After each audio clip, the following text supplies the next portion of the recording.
ជំរាបសួរសួស្តីអ៊ំពុំមីងពុកម៉ែបងប្អូនអ៊ំពុំមីងយាយតាទាំងអស់គ្នាថ្ងៃនេះនាងខ្ញុំសូមមកបង្ហាញពីវិធីសាស្ត្រនៅក្នុងការធ្វើផ្សិតប៉ក់លាងផ្សិតប៉ក់ឲ្យស្អាតហើយនឹងឆាផ្សិតប៉ក់ជាមួយនឹងសាច់គោម្រះព្រៅឲ្យមានរសជាតិឆ្ងាញ់ណាពុកម៉ែបងប្អូនសម្រាប់ការលាងរបស់ផ្សិតប៉ក់ហ្នឹងក៏រៀងយូរម៉ោងផងដែរបងប្អូនអើយរយៈពេលចង់ប្រហែលជា2ទៅ3ម៉ោងណាចំនួនផ្សិតប៉ក់នេះដល់1គីឡូទេព្រោះដោយសារតែយើងនៅព្រៀងនៅកោសកមខ្មៅហើយនឹងដីហើយបើយើងនិយាយពីតម្លៃវិញក៏រៀងថ្លៃគួរសមដែរបងអូនអ្នកលក់គាត់លក់1គីឡូដូចជា35,000ប៉ុន្តែផ្សិតនេះតា8ខាំឯងអញ្ចឹងវាអស់តែ20,000ជាងឯណាបងអូនហើយសម្រាប់ផ្សិតប៉ក់នេះដែរនាងខ្ញុំមិនដែលធ្លាប់ហូបទេគឺជាលើកទី1ផងដែរហើយបើយើងនិយាយពីតម្លៃនៅក្នុង Facebook វិញណាបងប្អូន Facebook ហើយនិង TikTok អត់ក្រោមពី6ទៅ70000ទេណាបងអូនហើយបង្ការពីដុសថ្មីវិញ80000ទៅ100000សម្រាប់តម្លៃថ្លៃថ្នូរគឺវាអត់សំខាន់សម្រាប់អ្នកដែលចង់ហូបមិនដែលហូបចង់ស្គាល់រសជាតិដូចជានាងខ្ញុំហ្នឹងគឺតម្លៃប៉ុណ្ណឹងគឺសមរម្យល្មមអត់មានថ្លៃសម្រាប់សិតនេះផងដែរនាងខ្ញុំរងចាំរយៈពេល3ឆ្នាំហើយពុកម៉ែបងប្អូន3ឆ្នាំ4ឆ្នាំហើយតាំងពីគេល្បីដំបងប៉ុន្តែដោយសារតែនៅខាងនាងខ្ញុំហ្នឹងអត់មានផ្សិតប៉ក់បែបនេះលក់ឯងបងអូនមិនដឹងថាគេយកមកពីខាងណាប៉ុន្តែនាងខ្ញុំឃើញគេលក់ចឹងទៅក៏ទិញយកមកហូបសាករសជាតិចឹងដែរហើយបើសម្រាប់ពីការធ្វើការលាងសម្អាតវិញគឺរៀងយូរបងអូនយើងត្រូវកោសដីកោសកមខ្មៅឲ្យស្អាតសម្រាប់ការអង្គុយកោសផ្សិតប៉ុណ្នេះនាងខ្ញុំកោសឡើង2ម៉ោងជាងទៅ3ម៉ោងបងអូនបន្ទាប់ពីយើងបានកោសស្អាតហើយបងប្អូនកុំភ្លេចលាងទឹកអត់ក្រំពី10ទឹកទេបងអូនស្រស់យើងលាងទឹកធម្មតាហើយយើងកោសស្អាតហើយលាងទឹកហើយក៏នៅស្រស់ទឹកក្តៅដាំវាមកងាស់វារយៈពេល10នាទីឲ្យវាជ្រុះដីហើយនឹងអស់អាកមខ្មៅបងអូនហើយយើង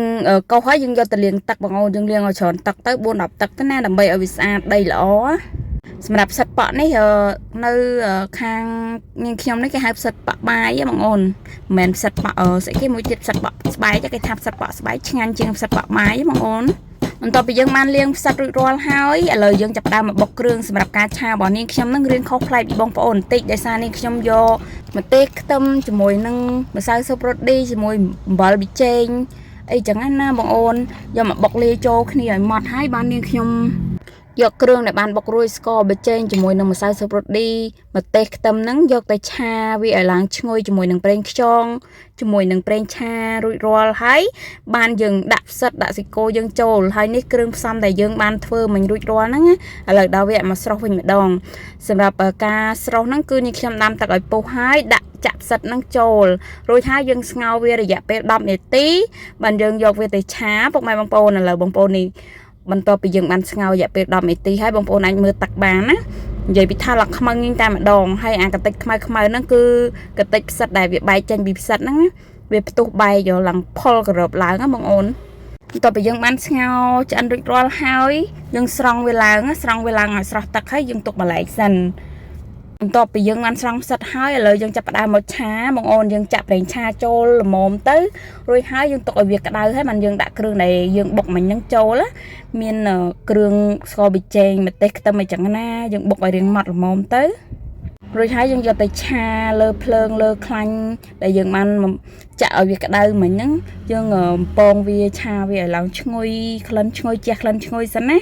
បានយើងចាក់ផ្សិតចាក់សាច់គោគ្រឿងក្រៅយើងចូលថែមណាបងអូនយើងឆាមើលតតែគ្រឿងយើងរៀងល្មួតចូលគ្នាបន្តិចសិនបងអូនចាំយើងចាក់សាច់គោយើងចូលបងអូននេះឥឡូវល្មួតល្មមហើយបងអូនយើងចាក់សាច់គោយើងចូលទៅណាសម្រាប់ការឆាសាច់គោបងប្អូនបាច់ឆាឆ្អិនខ្លាំងពេកទេបងអូនយើងឆាមើលតែល្មមទុនសាច់ល្មមហើយចាំយើងចាក់ផ្សិតយើងចូលហើយសម្រាប់ការឆានេះបងប្អូនកុំភ្លេចថែមប្រេងខ្យងអីផងណាបងអូនប្រេងខ្យងទឹកត្រីយើងហ្នឹងដើម្បីវាមានក្លិនឈ្ងុយដើម្បីឲ្យវាបន្ថែមរសជាតិទេបងអូនសម្រាប់ការឆាផ្សិតនាងខ្ញុំបើអត់សិនជាដាក់បើសិនបើដាក់ប្រេងខ្យងដូចជារៀងអត់ទៅឆ្ងាញ់បងអូនដូចរៀងស្ទើររសជាតិអញ្ចឹងនាងខ្ញុំថែមប្រេងខ្យងចំនួន1ស្លាបព្រាផងដែរដើម្បីឆាទៅឲ្យវាឆាប់ចូលជាតិដើម្បីឲ្យសាច់គោយើងទន់សាច់ល្អហើយសម្រាប់សាច់គោយើងមិនឆាឲ្យឆ្អិនខ្លាំងពេកព្រោះដោយសារតែសាច់គោនេះឆាឆាប់ឆ្អិនមែនតើបងអូនគ្រាន់តែត្រូវក្តៅហ្នឹងក៏វាឆាប់ឆ្អិនដែរបងអូនហើយសម្រាប់ការឆាផ្សិតបងប្អូនទៅប្រើភ្លើងឲ្យរាងក្តៅរាងខ្លាំងបន្តិចដើម្បីឲ្យវាឆ្អិនខ្លាំងហើយវាឈ្ងុយមានក្លិនឈ្ងុយខ្លាំងណាបើកាលណាតែយើងបើកភ្លើងហឹមណាពោវាអត់ទៅមានរសជាតិវាយើងឆាទៅវាអត់ទៅឆ្ងាញ់តែម្ដងណាវាអត់ទៅជះក្លិនឈ្ងុយណាបន្ទាប់ពីយើងបានឆាសាច់គោឆ្អិនហើយឥឡូវយើងចាក់ផ្សិត ปะบ่ยังในบ้านสระรวยยังโจแล้วมังอ่อนตามประเด็นสัตว์ปะนี่นี่ชมพระเปรียงคลางเหมือนเต้นนะอย่าไปจังจิตใบเมาส์มังอ่อนปันใต้เนื้อแต่ยังโฮปเตอร์คลางไปเนื้อจะโดยซาแต่เวียบใบจ้ะเวียบใบเวียบตุกใบจะจังเต้เวียเลี้ยงอดสะอาดแต่บ่สันเชียมูลอ๋อคำเตอร์มีได้จะมังอ่อนอะไรยังดาวเวจะเรียบเรียงโจเลยแต่ต่อไปยังมันชาจะบอใส่โกจมูกหนึ่งสัตว์ตัวให้มาเติมมาละมมสับละมมให้ยังจะเรียบเรียงโจเต้ดำใบเอาเดียโจสับให้จมูกหนึ่งสัตว์จมูกหนึ่งใส่โกบะเยิงในบ้านชาโรยนั่งอะไรนี่ใส่โกให้นั่งเรียบเรียงบะเยิงนั่งให้จมูกหนึ่งสัตว์นั่งกับบ้านโจจิตเรียงละมมได้บางโอนมาเติมตะนงมันเต้นอย่าไปทานยมหนึ่งโกยเทอในโชว์เทอเนี่ยอย่าไปทานแจ๊คลั่นช่วยคลั่งมันเต้นให้สำหรับสัตว์ปะรู้จิตนี่นี่ชมอัดซื้อโจจัดไอ้ประมาณนี้บางอนตายรู้จิตมาอย่างในตาพลายหมดในตาบางอนตายนี่ชมสมรีกับมันเอาประมาณบางปนไหนจังหกสัตว์ปะนี่ฮะประสันจิตมีหนักใบอย่างไงรู้จังมาหน้าผัวแต่ไปได้ยังเลี้ยงตั้งอัดชิได้ละอเตงได้วิโจตั้งขนมอาสัตว์ได้ใบจ่อ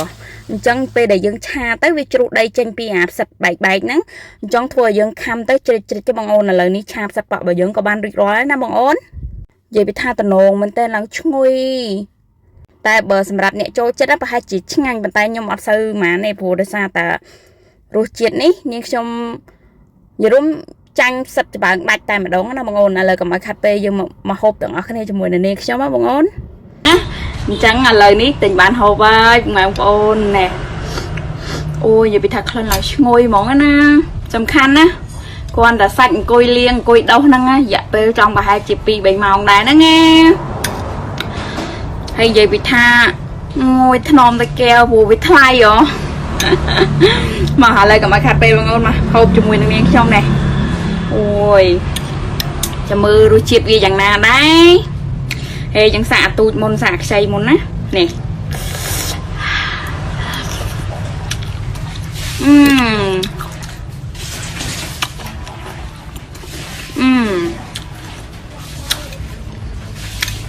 dạ thông mười mới nè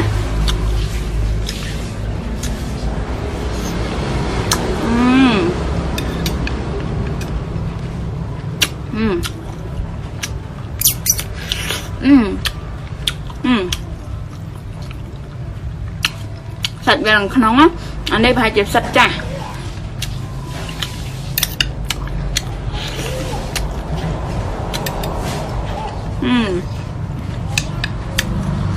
hai cho một sạch cù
gặp nhóm recommend lớp sạch cho bạn mà thấy bọn ôn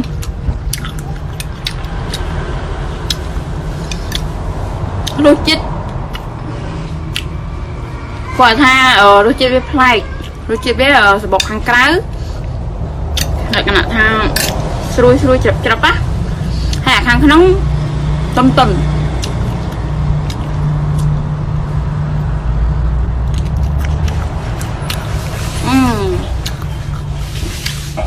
nó lên sai rồi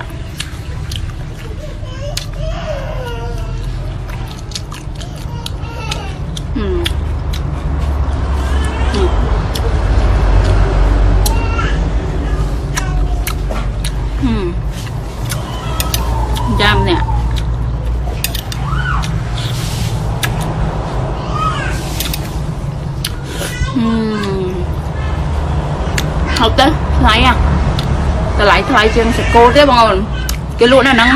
nó khang ở đóng pha chia mặc lộ bay mơn kìa nhầm tên thật mạnh nhá